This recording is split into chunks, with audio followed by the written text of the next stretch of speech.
com Israel, para com os de coração limpo. Quanto a mim, porém, quase me resvalaram os pés. Pouco faltou para que se desviassem os meus passos, pois eu invejava os arrogantes ao ver a prosperidade dos perversos. Para eles não há preocupações, o seu corpo é sadio e inédio.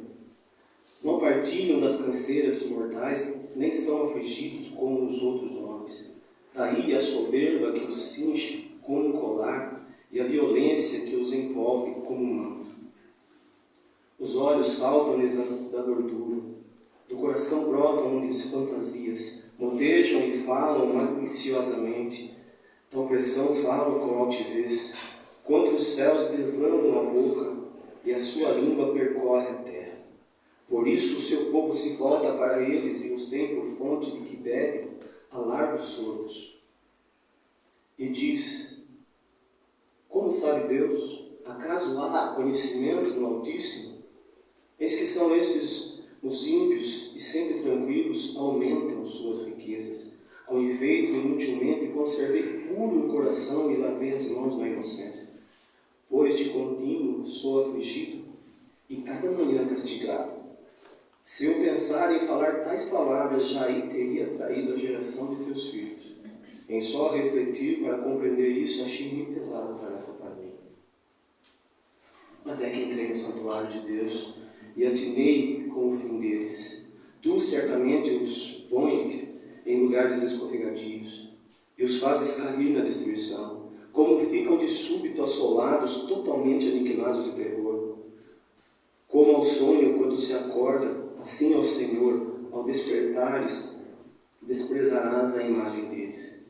Quando o coração se me amargou e as entranhas se me comoveram, eu estava embrutecido e ignorante. Era como irracional a tua presença. Todavia estou sempre contigo. Tu me seguras pela minha mão direita. Tu me guias com o teu conselho e depois me recebes na glória. Quem mais tenho eu no céu? Não há outro em que eu me compraza na terra. Ainda que a minha carne e meu coração desfaleçam, Deus é a fortaleza do meu coração e a minha herança para sempre. Os que se afastam de ti, eis que perecem, tu destrói todos os que são infiéis para contigo. Quanto a mim, bom é estar junto a Deus. No Senhor Deus põe o meu refúgio para proclamar todos os seus efeitos. Graças a Deus pela sua palavra.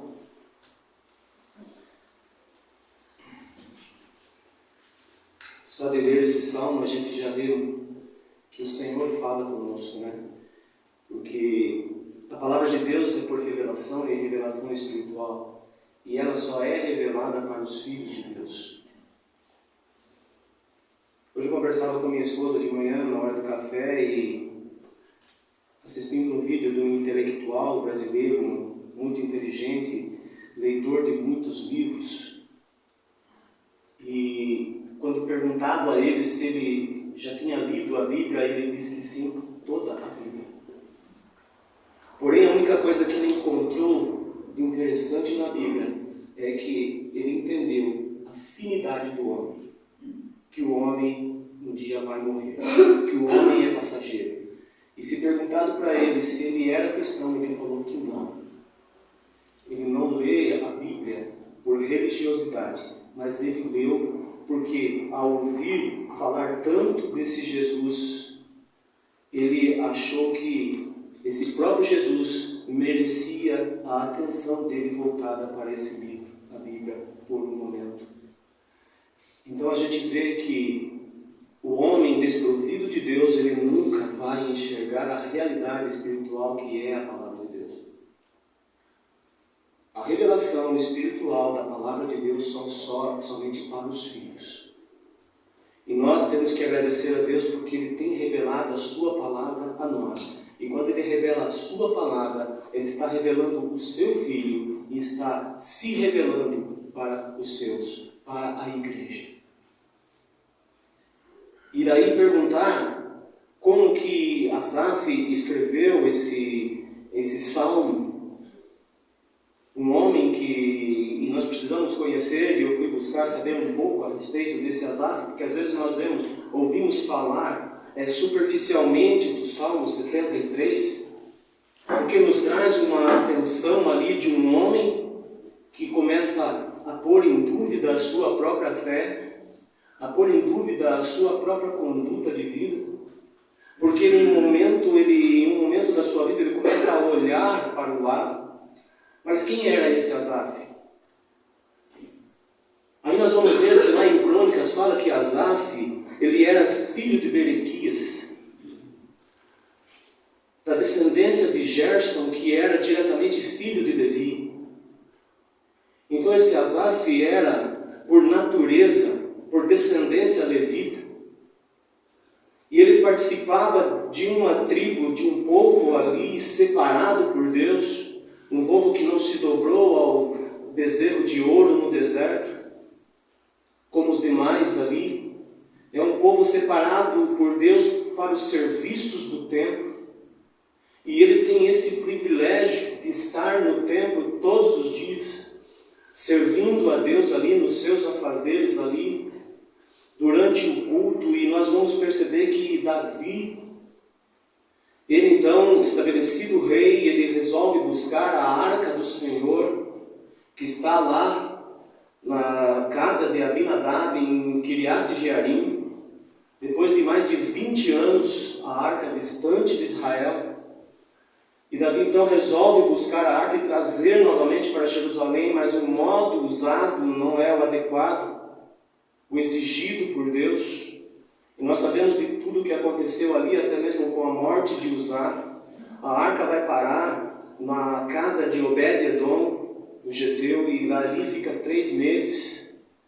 E Obed-Edom e toda a sua casa foram abençoados durante o tempo que a arca esteve ali. Então Davi resolve novamente buscar a arca, e agora de maneira adequada ele convoca os levitas para estar com ele nessa missão de trazer a arca de volta para Jerusalém. Asaf é um dos que acompanha essa trajetória.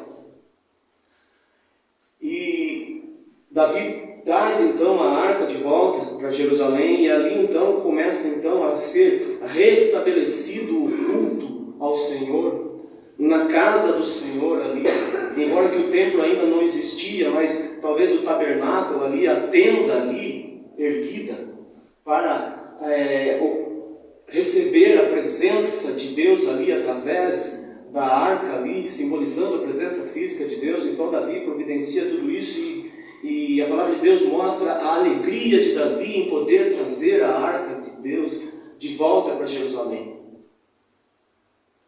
Porque Davi mesmo sabia que o seu reinado não surtiria nenhum sucesso, nenhum progresso sem a presença de Deus, sem a adoração devida ao Deus Todo-Poderoso. Então por isso toda essa trajetória de trazer, então Asaf, ele está com Davi nessa missão. Lá em 1 Crônicas ali, no capítulo 15, nós vamos ver que Davi então, ele resolve constituir os chefes dos levitas ali, os que estarão encarregados do louvor ali, na presença do Senhor, diante da arca do Senhor, com o intuito de celebração, louvor, exaltação ao Senhor Deus de Israel. E Asaf, ele, juntamente com os seus irmãos ali, ele é constituído um dos chefes dos levitas.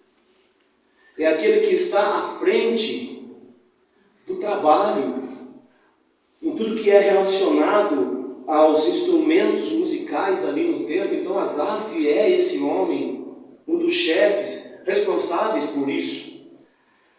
E também os seus irmãos, Jedutum e Emã, e a palavra de Deus fala que eles estavam debaixo das ordens do rei. Então eles tinham acesso direto ao rei, o rei conversava com eles, eles conversavam com o rei, eles estavam com toda essa responsabilidade ali. Um homem de Deus, da tribo de Levi, que serve no templo. E Davi então ele resolve a constituir então para o ministério ali os filhos de Asaf, de Emã, de Jedutum, todos. E a palavra de Deus fala que todos esses estavam sob a direção de seus pais, a saber, Ezer, Asaf, Gedutum e Emã, e todos eles debaixo da ordem do rei. Imagina isso, que privilégio! Quantos muitos queriam estar no templo e não podiam, Asaf tem esse privilégio de estar constantemente ali no templo, servindo ao Senhor, podendo oferecer a Deus o seu melhor, como levita, como escolhido, como separado. Esse homem está ali, e a palavra de Deus fala também que Asaf, depois de Davi haver passado, e lá em 2 Crônicas nós vamos ver que Asaf está na inauguração do templo de Salomão, quando Salomão construiu o templo. E ali é maravilhoso porque a gente vai ver ali que ele estava presente ali com os demais músicos ali, louvando a Deus, exaltando a Deus, adorando a Deus. E a palavra do Senhor fala que quando eles tocam os instrumentos e levantam as vozes para adorar a Deus, a Shekinah, a presença de Deus, ela enche todo o templo, e os sacerdotes não conseguiam ministrar por causa da presença de Deus.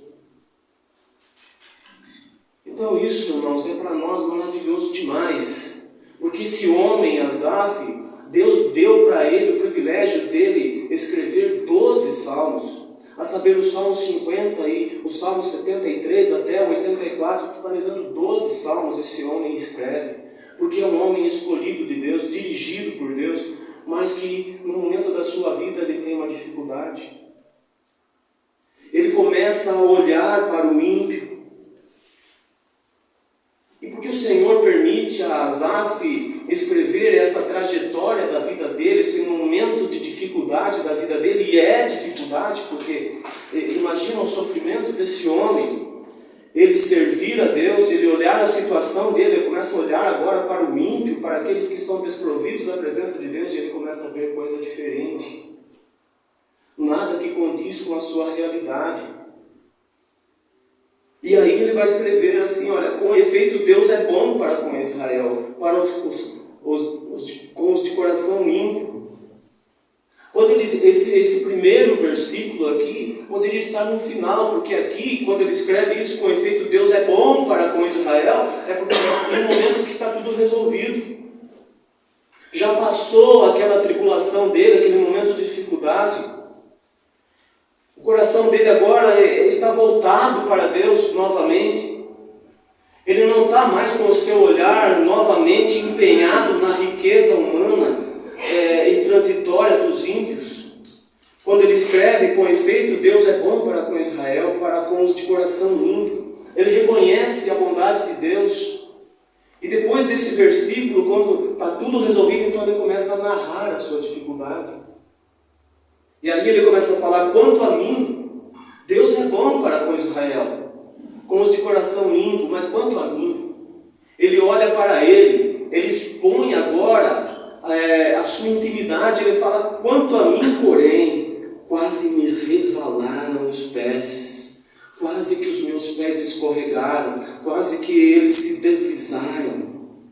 Por pouco faltou para que desviassem os meus passos, por pouco faltou eu tomar outro caminho, outro rumo para a minha vida e deixar de servir ao Senhor. Faltou pouco. Ele reconhece a sua fraqueza diante das circunstâncias do mundo, das oportunidades oferecidas pelo mundo. Ele reconhece e confessa, quanto a mim, quase que resvalaram os pés, quase que eu desviei pelo caminho.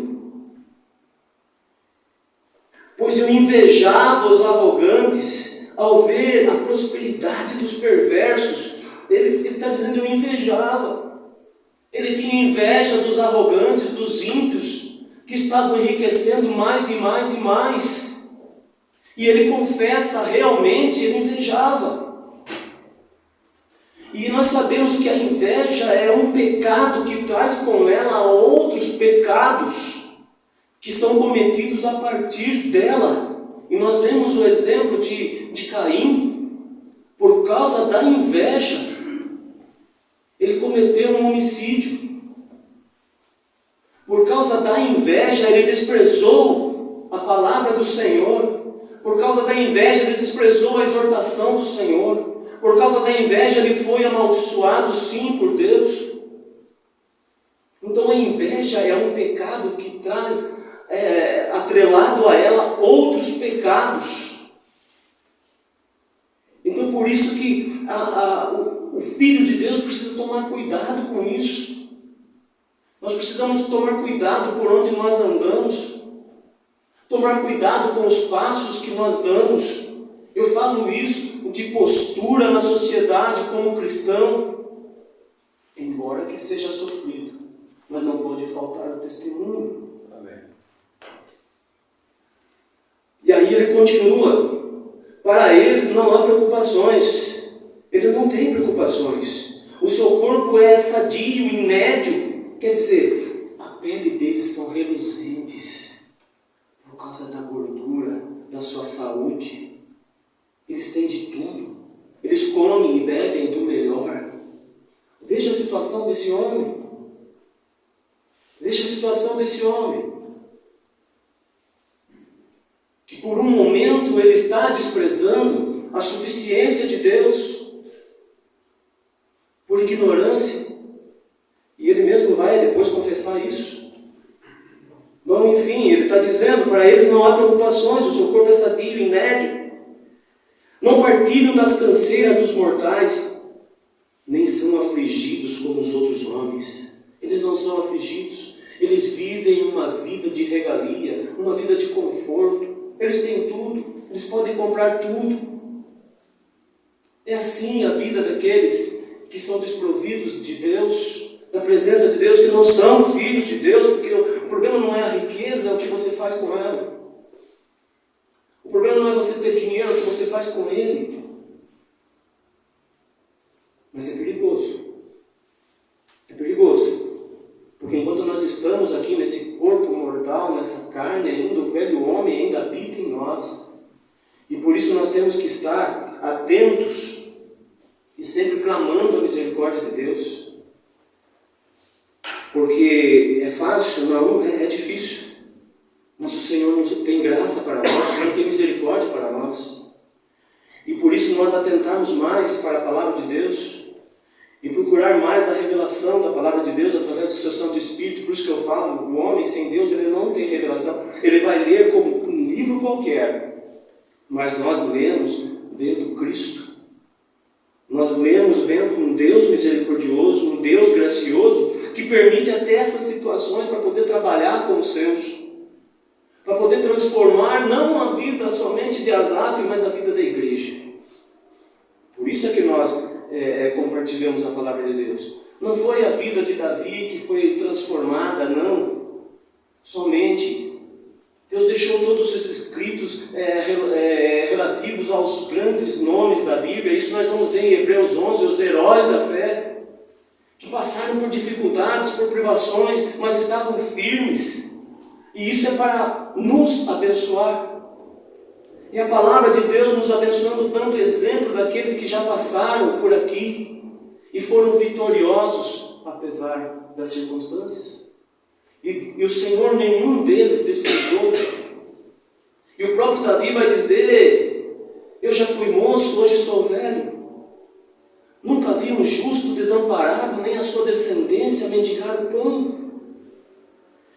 E às vezes nós nos alicerçamos nas coisas passageiras desse mundo. Nós nos alicerçamos no nosso salário, naquilo que nós ganhamos ou deixamos de ganhar, ou vamos ganhar. Nós fazemos projeções e nós fazemos planos para depois, e nós esquecemos do principal, que é a suficiência de Deus e que Ele está conosco todos os dias. E Asaf vai falar depois a respeito disso. Então ele vai falar, os olhos saltam-lhes da gordura, do coração brotam-lhes fantasias, motejam e falam com altivez, com orgulho, eles se escarnecem, eles falam com orgulho, e tudo isso contra o próprio Deus, porque no versículo seguinte fala: contra os céus desandam a boca.